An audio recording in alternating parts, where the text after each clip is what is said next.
Los factores pronósticos más importantes en la evolución y supervivencia colorectal son la infiltración de la pared o T, la afectación ganglionar o N y la enfermedad a distancia o M, así como el grado de diferenciación, la afectación muscular o el antígeno carcinoembrionario prequirúrgico mayor a 5 nanogramos.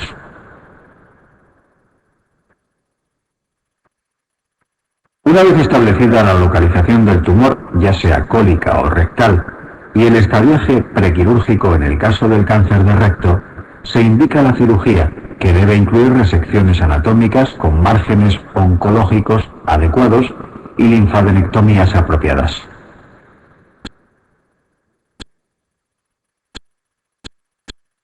Respecto al tratamiento quirúrgico de la localización cólica, se establecen técnicas quirúrgicas anatómicas que deben incluir márgenes de al menos 4 o 5 centímetros y linfadenectomías hasta las raíces vasculares. Un estadiaje posoperatorio mayor o igual a B2 implicará, como veremos más adelante, el establecimiento de quimioterapia coadyuvante.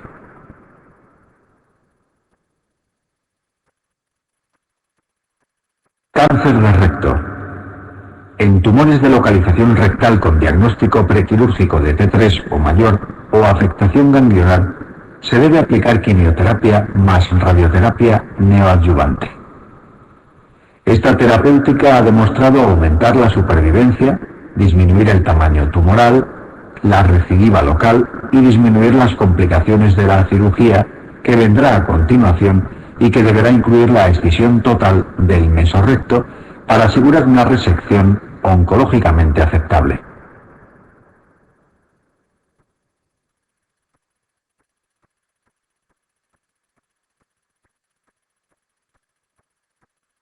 Dependiendo de la distancia a los márgenes anales del cáncer de recto, se establecen dos técnicas quirúrgicas estandarizadas. Hasta 4 o 5 centímetros del margen anal y debiendo asegurar una resección oncológica adecuada, se realiza resección anterior baja o ultrabaja, que implica una anastomosis primaria y por lo tanto la conservación de esfínteres y la no necesidad de estoma terminal definitivo.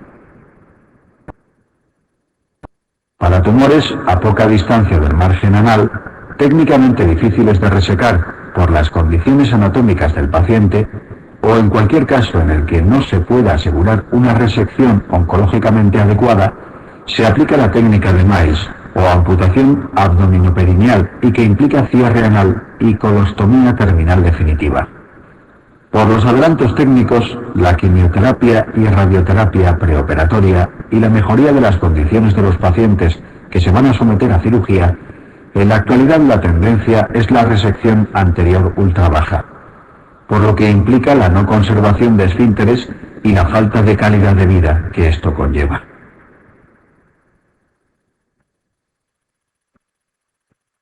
Es importante terminar diciendo que existe la radioterapia posoperatoria en cáncer de recto que disminuye la recidiva local posterior, sin aumentar la supervivencia. Y por supuesto la aplicación de quimioterapia posoperatorio en aquellos tumores mayores de B2, que sí ha demostrado aumentar la supervivencia y que consiste más frecuentemente en la asociación de levamisol y ácido folínico como citoprotector.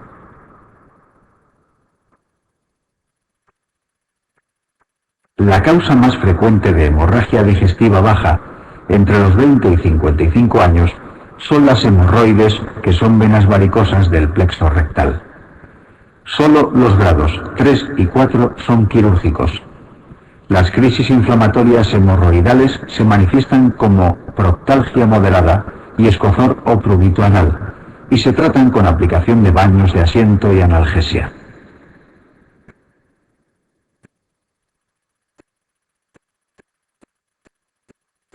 El siguiente cuadro resume el diagnóstico diferencial de proctalgia, excluyendo a las hemorroides ya comentadas. Frente a un paciente con proctalgia extremadamente intensa junto con un tacto rectal que presente hipertonía del esfínter, no debemos olvidar sospechar una fisura anal aguda, que en el 90% de los casos responde a tratamiento conservador, y que solo en un 10% de los casos se manifiesta a los 6 meses del tratamiento como fisura anal crónica, la cual requiere esfinterotomía lateral interna. La presencia de un orificio perianal con salida de material, ya sea purulento, fecaloideo o gas, nos debe hacer sospechar una fístula perianal. Si dicho orificio fistuloso se cierra, debemos sospechar un absceso subyacente. El tratamiento de una fístula resistente al tratamiento tópico es la fistulotomía. La presencia de proctalgia y fiebre es indicativa de la existencia de un absceso perianal, que puede palparse o no en el tacto rectal. Su tratamiento siempre será el drenaje quirúrgico. La fisiopatología de abscesos perianales repetidos puede subyacer a la presencia de una fístula perianal no diagnosticada.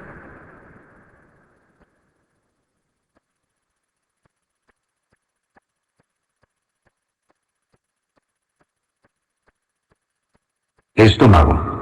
A continuación seguiremos con la patología gástrica, que incluirá el estudio de las indicaciones quirúrgicas de la úlcera gastroduodenal complicada y el tratamiento del adenocarcinoma gástrico.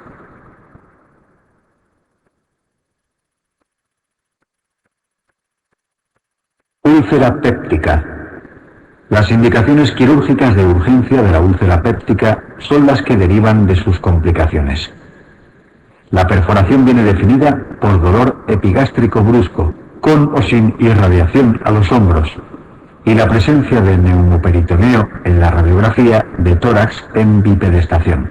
No todas las perforaciones gastroduodenales se operan, porque en un mínimo número de casos se nos puede presentar un cuadro compatible con una perforación encubierta, que no es otra cosa que un diagnóstico de exclusión frente a un paciente con clínica de perforación establecida que paradójicamente calma con poca analgesia y presenta escaso neumoperitoneo muy compartimentado. Estos pacientes se manejan con reposo digestivo y analgesia, restableciendo el tránsito intestinal tras una prueba varitada que no demuestre fugas de contraste a los pocos días. La hemorragia digestiva alta no controlada por endoscopia o embolización intervencionista requerirá intervención quirúrgica. En ocasiones la perforación de la úlcera se realiza contra un órgano vecino que la tapona, penetración. Por definición no se observa neumoperitoneo, pero sí clínica de afectación del órgano en cuestión. La afectación más frecuente es al páncreas, presentando hiperamilasemia en los análisis de urgencias. Las indicaciones de cirugía programada de úlcera péptica son la resistencia al tratamiento médico durante 8 semanas con inhibidores de bomba de protones a dosis máximas en la úlcera duodenal y 12 semanas en la gástrica. La estenosis pilórica por afectación extensa, cicatricial y la malignización. Úlcera gástrica. Las causas ya conocidas que determinan la aparición y persistencia de una úlcera gástrica se ven favorecidas por factores locales del tejido gástrico. Dichos factores ambientales no se conocen muy bien. Por esta razón, la cirugía curativa de una úlcera péptica gástrica debe incluir la resección de ese tejido. Las técnicas quirúrgicas dependerán de la localización y del carácter urgente o programado del momento quirúrgico. Así pues, la cirugía programada de úlcera gástrica péptica serán las resecciones gástricas regladas que, dependiendo de la localización de la úlcera, hablaremos de antrectomía si se localiza en la zona más distal del estómago, gastrectomía subtotal en el cuerpo gástrico o gastrectomía total en fundus o próximo a cardias. La reconstrucción del tránsito se llevará a cabo mediante la técnica de Billroth II, gastroyunostomía término lateral, o de Y de Ruth.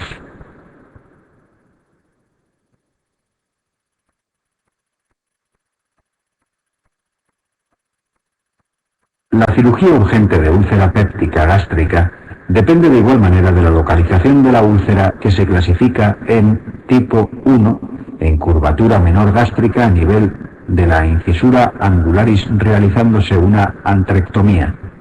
Tipo 2, en la que hay dos, una úlcera gástrica y otra duodenal, tratándose ambas. Se trata mediante una antrectomía más sutura simple y vagotomía, sin necesidad de piloroplastia, pues este se extirpa. Las tipo 3 son pilóricas o prepilóricas, que se tratan como las duodenales, como veremos a continuación.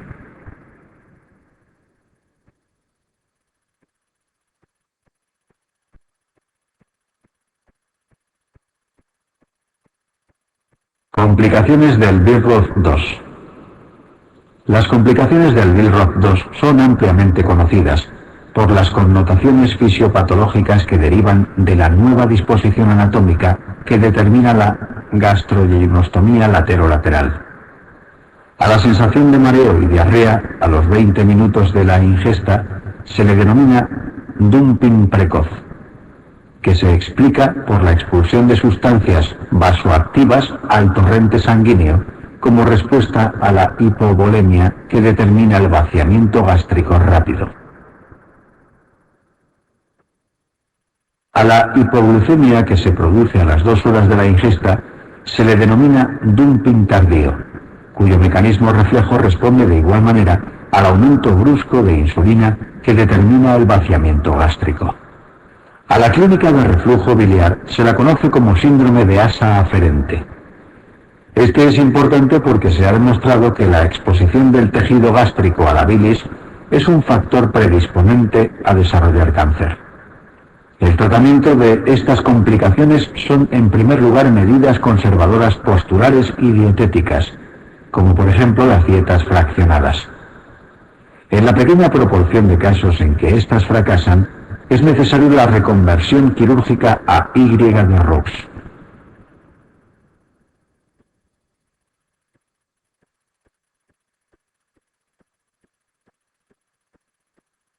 Úlcera duodenal.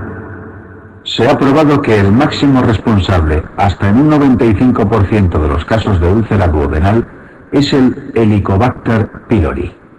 En una poca proporción de los casos, 5%, la hipercloridria es la causa que subyace a su origen y mantenimiento.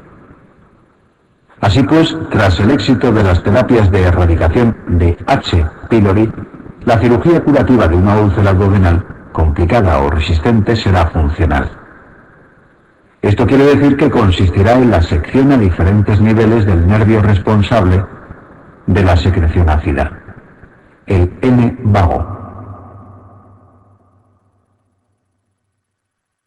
Otra función de este nervio es la regulación de la motilidad pilórica, de tal manera que cuando se activa abre el píloro y cuando no lo está, el píloro se mantiene cerrado. Esta acción la realiza mediante una rama denominada nervio de Latarjet. Dependiendo de la altura a la que se seccione el N vago, necesitaremos añadir o no a la cirugía un mecanismo evacuador del estómago, la piloroplastia.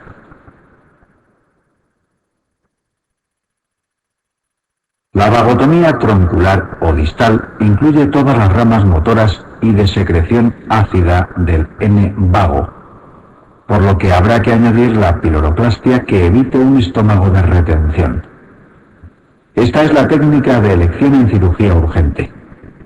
La vagotomía selectiva tiene connotaciones idénticas para el paciente.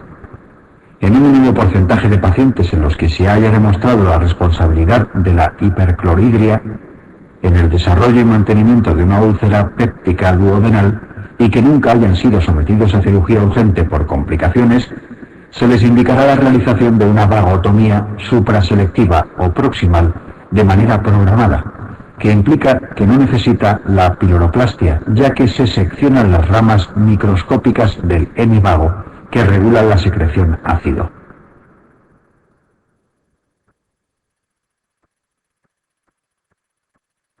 La cirugía urgente de úlcera duodenal se basa en el mismo tratamiento quirúrgico siempre: sutura simple de la úlcera, epiplolastia y lavado peritoneal. La necesidad de añadir vagotomía troncular y piloroplastia vendrá dada por los datos que se adjunten al caso clínico. En pacientes sin antecedentes de tratamiento erradicador no se realizará vagotomía y se dará dicho tratamiento erradicador en los próximos días. Frente a un paciente con antecedentes de úlcera de larga evolución, terapias erradicadoras sin éxito o larga historia de tratamiento con IBPS, la sospecha de que el origen de la enfermedad radica en la hipercloridria nos obligará a la realización de vagotomía troncular y piloroplastia. Si en el caso clínico no nos adjuntaran ninguna información, excepto la posibilidad de realización de un test intraoperatorio de ureasa, actuaremos en base al resultado del mismo. Si se produce sangrado de una úlcera duodenal perforada en su cara posterior que no haya sido controlado por endoscopia ni mediante embolización intervencionista, la cirugía irá encaminada a realizar mecanismos hemostáticos como la ligadura del vaso. La arteria gastroduodenal es la responsable en muchos casos de esta situación, ya que discurre en íntimo contacto con la cara posterior de la primera porción duodenal.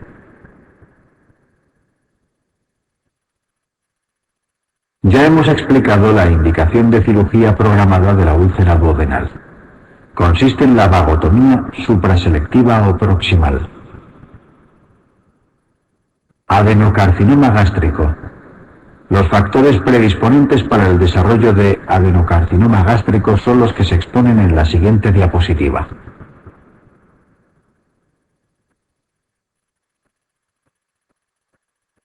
Dentro del amplio espectro de síntomas que pueden caracterizar el desarrollo de un cáncer gástrico, destacan las molestias postprandiales o la pérdida de peso, así como la anemia microcítica o la pirosis. Se presupone que en el momento de aparición del primer síntoma, el 85% de los casos ya no son carcinomas precoces. El estudio esófago-gastroduodenal valitado nos permitirá evaluar la localización, la forma y el relieve de la lesión.